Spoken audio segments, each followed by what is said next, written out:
yun guys, mag-gisa muna tayo ng bawang sibuyas. Bawang sibuyas.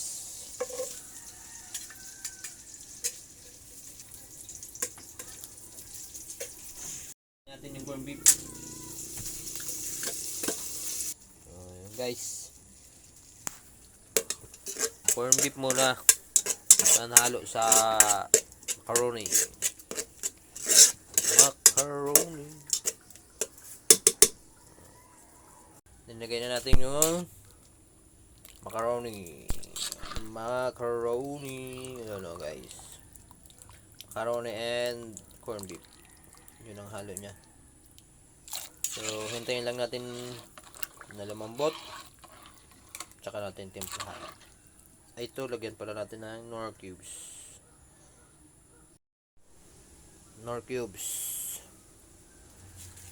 Guys, lusawin muna natin siya dito sa kutsara. Knorr cubes, Knorr cubes.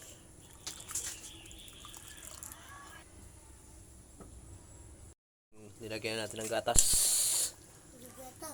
Gatas. So, ito na. Macaroni with corned beef.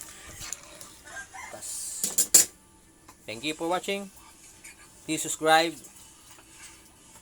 react, and then share, follow. Thank you.